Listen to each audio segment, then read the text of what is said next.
मनुष्य चाहे कितना भी प्रयास क्यों ना कर ले, कितना भी प्रयत्न क्यों ना कर ले, उसे अपने कर्मों का फल तो भोगना ही पड़ता है।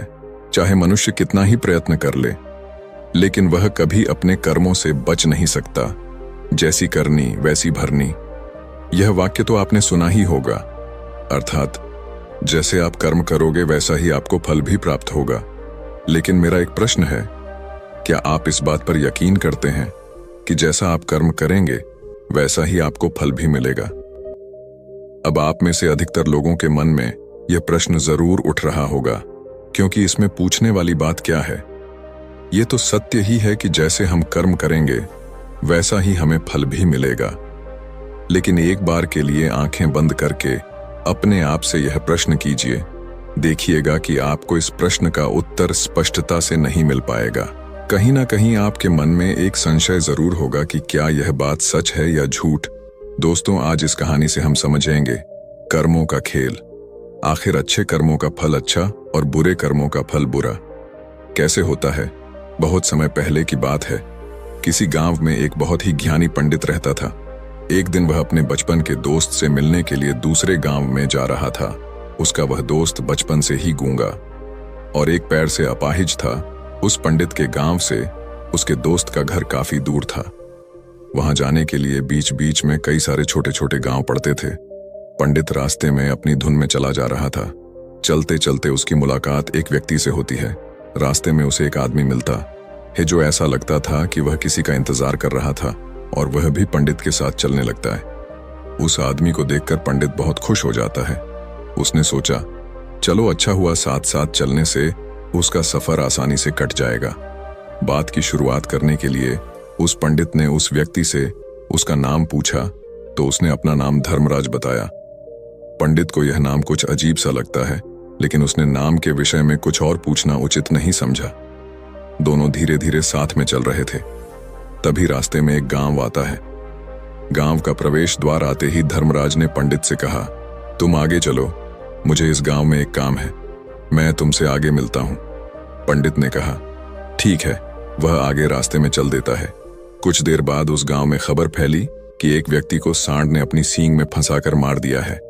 जैसे ही सांड ने उस व्यक्ति को मारा, ठीक कुछ ही देर में धर्मराज पंडित के पास आ गया और फिर दोनों चलना शुरू कर देते हैं और चलते चलते एक दूसरे गांव के द्वार पर पहुंच जाते हैं। उस गांव के बाहर एक बड़ा और विशाल मंदिर बना हुआ था।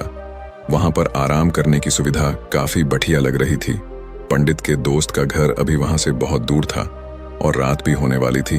तो पंडित ने धर्मराज से कहा, रात होने वाली है, पूरे दिन चलते चलते थक भी चुके हैं और भूख भी लग रही है, तो यहाँ पर भोजन करके यहीं पर हम विश्राम कर लेते हैं, फिर सुबह के समय आराम से आगे की यात्रा जारी करेंगे। धर्मराज ने कहा, ठीक है, मुझे इस गांव में किसी को कुछ जरूरी सामान देने जाना है, तुम भोजन करके आराम करो, मैं बाद में आकर भोजन कर लूंगा। इतना कहकर वह वहां से चला जाता है। लेकिन उसके जाने के कुछ समय बाद, कुछ ही देर बाद धुआं उठता हुआ दिखाई देता है और देखते ही देखते पूरे गांव में आग लग जाती है। पंडित ने हैरानी से सोचा कि यह धर्मराज जहां भी जाता है वहां कोई ना कोई अनहोनी जरूर हो जाती है, कुछ तो गड़बड़ है इस व्यक्ति में। लेकिन पंडित ने रात्रि में धर्मराज से कुछ भी पूछना उचित नहीं समझा और वे दोनों सो गए। सुबह होते ही दोनों फिर से अपनी यात्रा शुरू कर देते हैं। कुछ देर चलने के बाद रास्ते में फिर से एक गांव आता है। धर्मराज ने फिर पंडित से कहा, आप आगे चलिए, मुझे इस गांव में अपने मित्र से मिलने जाना है, मैं अपने दोस्त से मिलने के बाद आगे रास्ते में मिलूंगा। यह कहकर धर्मराज वहां से चला गया। लेकिन पंडित इस बार आगे नहीं गया। वहीं खड़ा होकर धर्मराज को देखता रहा कि वह कहां जा रहा है और क्या करता है। तभी थोड़ी देर बाद लोगों की आवाज सुनाई देने लगी कि एक व्यक्ति को सांप ने काट लिया है और उसकी मृत्यु हो गई है। ठीक उसी समय धर्मराज फिर पंडित के पास पहुंच गया। लेकिन इस बार पंडित से रहा नहीं गया और उसने धर्मराज से पूछ ही लिया कि तुम जिस भी गांव में जाते हो वहां कोई ना कोई अनहोनी जरूर हो जाती है, क्या तुम मुझे बता सकते हो यह ऐसा क्यों हो रहा है? धर्मराज ने कहा, पंडित जी, आप तो मुझे बहुत ज्ञानी मालूम पड़े थे, इसीलिए मैं आपके साथ चलने लगा था, क्योंकि ज्ञानियों का साथ बहुत अच्छा होता है, परंतु आप अभी तक समझ नहीं पाए कि मैं कौन हूं। पंडित ने कहा, मैं समझ गया हूं, लेकिन मुझे कुछ शंका है। अगर आप ही अपना उपयुक्त परिचय दे दें तो मेरे लिए आसानी होगी। तब धर्मराज ने जवाब दिया कि मैं यमदूत हूं और यमराज की आज्ञा से उन लोगों के प्राण हरण करता हूं जिनकी उम्र पूरी हो चुकी है। हालांकि पंडित को पहले से ही इस बात की आशंका थी, फिर भी धर्मराज के मुंह से यह बातें सुनकर वह घबरा गया। लेकिन वह हिम्मत करके पूछता है कि अगर तुम सच में यमदूत हो तो मुझे बताओ, अगली मृत्यु किसकी है? धर्मराज ने जवाब दिया, अगली मृत्यु तुम्हारे उसी मित्र की है जिससे तुम मिलने जा रहे हो, और उसकी मृत्यु का कारण भी तुम ही बनोगे।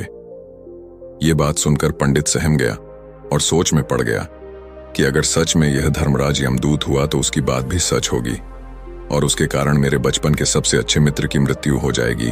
तो सबसे अच्छा तो यही होगा कि मैं अपने मित्र से मिलने ही ना जाऊं, कम से कम मैं उसकी मृत्यु का कारण तो नहीं बनूंगा। धर्मराज ने मुस्कुराते हुए कहा, तुम जो सोच रहे हो वो सब मुझे पता है, मगर तुम्हारे अपने मित्र से मिलने ना जाने से नियति नहीं बदल जाएगी। तुम्हारे मित्र की मृत्यु तो निश्चित है, और वह अगले कुछ ही पलों में घटित होने वाली है। महाकाल के मुंह से ऐसी बातें सुनकर पंडित को झटका लगा, क्योंकि महाकाल ने पंडित के मन की बातें पढ़ ली थीं, जो कि एक सामान्य व्यक्ति के लिए संभव नहीं है। अब पंडित को विश्वास हो गया कि यह धर्मराज सचमुच में यमदूत ही है। जब पंडित को यह पूर्ण विश्वास हो गया कि धर्मराज जी यमदूत हैं तो वह घबरा गया। वह अपने मित्र की मृत्यु का कारण नहीं बनना चाहता था, इसलिए वह पलटकर अपने गांव की तरफ वापस जाने लगा। लेकिन जैसे ही पंडित वापस जाने के लिए मुड़ा, उसने देखा कि उसका मित्र तेजी से उसकी तरफ चला आ रहा है, जो कि पंडित को देखकर अत्यंत प्रसन्न दिखाई पड़ रहा था। अपने मित्र के आने की गति को देखकर पंडित को ऐसा लगा कि जैसे उसका मित्र काफी देर से उसका ही पीछा कर रहा है, लेकिन वह बचपन से ही गूंगा था और एक पैर से लंगड़ा भी था। इसीलिए ना तो वह पंडित को आवाज देकर रोक पाया था और ना ही उस तक पहुंच पा रहा था। लेकिन जैसे ही वह पंडित के पास पहुंचा, अचानक ही जमीन पर गिर पड़ी और तुरंत ही उसकी मृत्यु हो गई। पंडित हक्का बक्का होकर धर्मराज की ओर देखने लगा, जैसे कि वह पूछना चाह रहा हो कि आखिर क्या हुआ।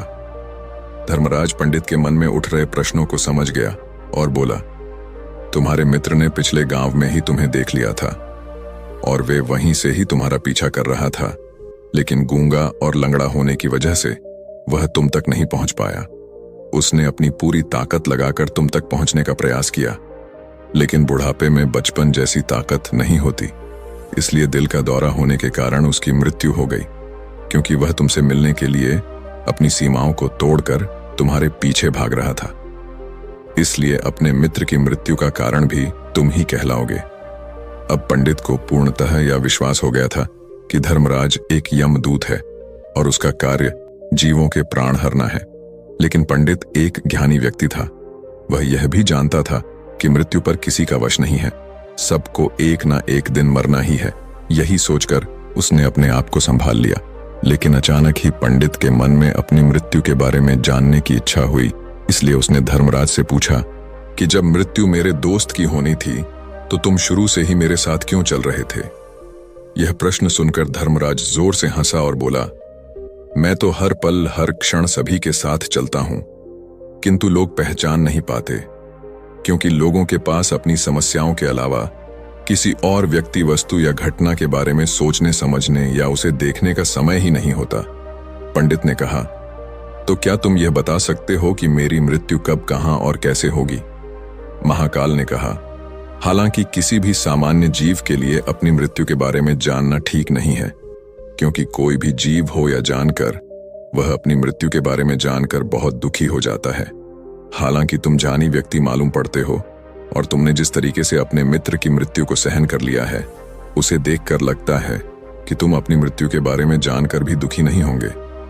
महाकाल ने कहा, तो सुनो, तुम्हारी मृत्यु आज से ठीक 6 महीने बाद आज ही के दिन किसी दूसरे राज्य में फांसी लगने से होगी, और सबसे हैरानी की बात तो ये होगी कि तुम स्वयं ही खुशी से उस फांसी को स्वीकार कर लोगे। इतना कहकर धर्मराज वहां से चला गया, क्योंकि अब धर्मराज के पास पंडित के साथ चलते रहने का कोई कारण न था। इसके बाद पंडित ने अपने मित्र के शरीर का अंतिम संस्कार किया और यथाशक्ति उसके क्रियाकर्म करके अपने गांव वापस आ गया। लेकिन कोई व्यक्ति कितना भी ज्ञानी क्यों ना हो, अपनी मृत्यु के बारे में जानकर दुखी तो होता ही है, और मृत्यु से बचने का कोई ना कोई उपाय भी खोजता है। तो पंडित ने भी वही किया। क्योंकि पंडित विद्वान था, इसलिए उसकी पहचान उस राज्य के राजा तक थी। पंडित ने सोचा कि राजा के पास तो कई सारे ज्ञानी मंत्री हैं, वह मेरी मृत्यु से संबंधित समस्या का कोई ना कोई समाधान निकाल ही लेंगे। पंडित यही सब सोचता हुआ राज दरबार में पहुंच जाता है और राजा से सारी घटना के बारे में बताता है। राजा ने अपने मंत्रियों को सारी समस्या बताई और उनसे सलाह मांगी। अंत में सभी ने विचार विमर्श करके कहा, अगर पंडित की बात सही है तो उसकी मृत्यु भी 6 महीने बाद ही होगी, लेकिन मृत्यु तो तब होगी जब वह किसी दूसरे राज्य में जाएगा। यदि वह किसी दूसरे राज्य में जाए ही ना तो मृत्यु ही नहीं होगी। मंत्रियों की यह सलाह राजा को भी सही लगी। इसके बाद पंडित के रहने की सारी व्यवस्था महल में ही कर दी गई और राजा के आदेश के बिना उस पंडित से किसी को भी नहीं मिलने दिया जाता था। लेकिन पंडित कहीं भी आ जा सकता था, ताकि पंडित को यह न लगे कि वह राजा की कैद में है। परंतु पंडित डर के मारे स्वयं ही कहीं आता जाता नहीं था। धीरे धीरे महीने गुजरते गए और पंडित की मृत्यु का समय नजदीक आने लगा और अंततः वह भी दिन आ गया जिस दिन पंडित की मृत्यु होनी थी। तो जिस दिन पंडित की मृत्यु होनी थी उसकी एक रात पहले पंडित डर के मारे जल्दी ही सो गया, ताकि जल्दी से वह रात बीत जाए और अगला दिन आ जाए, ताकि उसकी मृत्यु टल सके। यही सोचकर वह जल्दी सो जाता है। लेकिन पंडित को नींद में चलने की बीमारी थी और अपनी इस बीमारी के बारे में वह स्वयं ही नहीं जानता था। तो फिर राजा मंत्री या किसी वैद्य को इसके बारे में बताने का कोई प्रश्न ही नहीं उठता। पंडित अपनी मृत्यु को लेकर बहुत चिंतित था। वह पिछले कई दिनों से ठीक है, सो भी नहीं पा रहा था और नींद में चलने की बीमारी भी तभी होती है जब व्यक्ति ठीक से सो नहीं पा रहा हो। तो उस रात भी पंडित को नींद में चलने का दौरा पड़ा। वह उठा और महल से निकलकर अस्तबल में गया। क्योंकि पंडित राजा का खास मेहमान था, इसलिए किसी भी पहरेदार ने उसे नहीं रोका और ना ही किसी तरह की कोई पूछताछ की। अस्तबल में पहुंचकर वह सबसे तेज चलने वाले घोड़े की पीठ पर सवार होकर नींद में ही अपने राज्य की सीमा से बाहर दूसरे पड़ोसी राज्य में चला गया। इतना ही नहीं, वह दूसरे राज्य के राजा के महल में पहुंच गया। उस महल के पहरेदार ने भी उसे नहीं रोका और ना ही कोई पूछताछ की। सभी लोग रात्रि का अंतिम प्रहार होने के कारण गहरी नींद में थे। वह पंडित सीधे राजा के सैन्य कक्ष में पहुंचा, जहां राजा और रानी सो रहे थे। वह पंडित वहीं जाकर सो गया। सुबह हुई तो राजा ने पंडित को रानी के बगल में सोया हुआ देखा तो राजा बहुत क्रोधित हो गया। राजा ने पंडित को कैद करने का आदेश दे दिया। पंडित गिरफ्तार हो गया, लेकिन पंडित तो भौंचक्का था। उसे तो कुछ समझ नहीं आ रहा था कि आखिर वह दूसरे राज्य में और राजा के सैन्य कक्ष में कैसे पहुंचा। लेकिन वहां उसकी यह सब सुनने वाला कोई नहीं था। अगली सुबह राजा ने पंडित को दरबार में पेश करने का आदेश दिया। कुछ देर बाद उस पंडित को दरबार में लाया गया। पंडित को देखते ही राजा इतना बबूला हो गया कि उसे फांसी पर चढ़ा देने का हुक्म सुना दिया। फांसी की सजा सुनकर पंडित कांप गया, लेकिन फिर भी थोड़ी सी हिम्मत जुटाकर राजा से बोला, महाराज, मैं नहीं जानता कि मैं राजमहल तक कैसे पहुंचा। मैं यह भी नहीं जानता हूं कि आपके सैन्य कक्ष तक मैं कैसे आया और आपके महल के किसी पहरेदार या सैनिक ने मुझे रोका क्यों नहीं। लेकिन मैं इतना जरूर जानता हूं कि आज मेरी मृत्यु होनी थी और वो होनी भी जा रही है। राजा को यह बात थोड़ी अजीब लगी। उसने पंडित से पूछा, तुम्हें कैसे पता कि आज तुम्हारी मृत्यु होनी है? राजा के इस प्रश्न के जवाब में पंडित ने पिछले 6 महीने का सारा वाक्य राजा को सुना दिया और बोला, महाराज, मेरा क्या किसी भी सामान्य व्यक्ति में इतना साहस नहीं कि वह राजा के सैन्य कक्ष में राजा की उपस्थिति में रानी के साथ सो जाए। राजा को पंडित की बात में थोड़ा तर्क दिखाई पड़ा, परंतु उसने सोचा कि यह मृत्यु से बचने के लिए धर्मराज और उसके द्वारा अपनी मृत्यु की भविष्यवाणी की कहानी बना रहा है। इसलिए राजा ने पंडित से कहा, यदि तुम्हारी बात सत्य है और आज यह तुम्हारी मृत्यु का दिन है जैसा कि यमदूत धर्मराज ने तुमसे कहा था, तो आज तुम्हारी मृत्यु का कारण मैं नहीं बनूंगा। लेकिन यदि तुम्हारी बात झूठी निकली तो निश्चित ही आज तुम्हारी मृत्यु का दिन होगा ना, क्योंकि जिस राज्य से पंडित आया था उस राज्य का राजा इस राजा का मित्र था। इसलिए इस राजा ने तुरंत अपने 2 सैनिकों को पड़ोसी राजा के पास भेजकर पंडित की बात की सत्यता का प्रमाण मांगा भेजा। भेजे गए सैनिक शाम तक लौटे और उन्होंने राजा को बताया कि महाराज, पंडित जो कुछ भी कह रहा है वह सब सत्य है। पड़ोसी राज्य के राजा ने पिछले 6 महीने से पंडित के रहने की सारी व्यवस्था अपने ही महल में कर रखी थी। पंडित राजा का खास मेहमान था। कल शाम राजा आखिरी बार पंडित से उसके कक्ष में मिले थे और उसके बाद यह इस राज्य में कैसे पहुंच गया इसकी जानकारी किसी को भी नहीं है। इसीलिए उस राज्य के राजा के अनुसार पंडित को फांसी की सजा देना ठीक नहीं है। लेकिन राजा के सामने एक नई समस्या थी, क्योंकि उसने बिना पूरी बात जाने ही पंडित को फांसी की सजा सुना दी थी। इसलिए अगर पंडित को फांसी नहीं दी जाती तो राजा के वचन का अपमान हो जाएगा।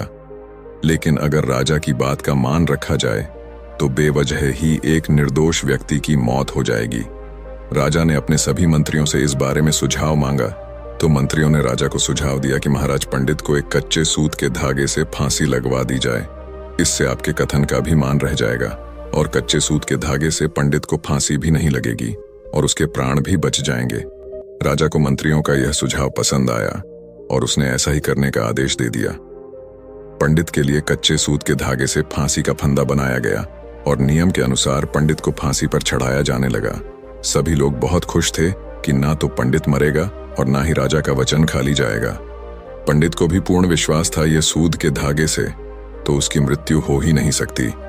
पंडित उस पर चढ़ने के लिए तैयार हो गया, जैसा कि धर्मराज ने भविष्यवाणी की थी कि तुम खुद ही अपनी फांसी को स्वीकार करोगे। लेकिन जैसे ही पंडित को फांसी दी गई, सूद का धागा तो टूट गया, लेकिन टूटने से पहले उसने अपना काम कर दिया था।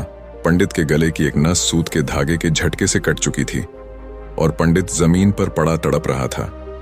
उस पल उसके गले से खून की फुहार निकल रही थी और देखते ही देखते पंडित का शरीर पूरी तरह से शांत हो गया। सभी लोग आश्चर्यचकित थे और पंडित को मरता हुआ देख रहे थे।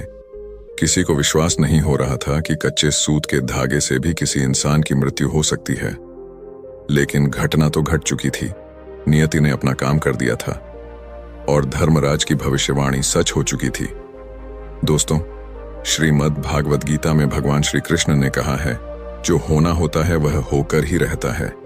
हम चाहे कितनी ही सावधानी बरते, कितना ही उपाय कर लें, लेकिन घटना और घटना की पूरी प्रणाली पहले से ही तय होती है, जिसे हम थोड़ा सा भी इधर उधर नहीं कर सकते हैं। दोस्तों, शायद इसीलिए ईश्वर ने हमें भविष्य जानने की क्षमता नहीं दी है, ताकि हम अपने जीवन को ज्यादा बेहतर तरीके से जी सके। और यही बात उस पंडित पर भी लागू होती है। अगर पंडित ने महाकाल से अपनी मृत्यु के बारे में ना पूछा होता तो 6 महीने तक राजा के महल में कैद रहकर डर डर कर जीने की बजाय ज्यादा बेहतर जीवन जीता। दोस्तों, आपने आज के इस वीडियो से क्या सीखा वह मुझे आप कमेंट में बता सकते हैं। इसी के साथ में उम्मीद है कि आपको आज की वीडियो पसंद आई होगी, तो इस वीडियो को उस इंसान को शेयर करें जिससे यह कहानी सुनने की जरूरत है और उसी के ठीक बाद चैनल को सब्सक्राइब करें। तो चलिए फिर मिलते हैं ऐसी एक और नई वीडियो में एक नए मैसेज के साथ। तब तक के लिए अपना ख्याल रखें। धन्यवाद और नमो बुद्धाय।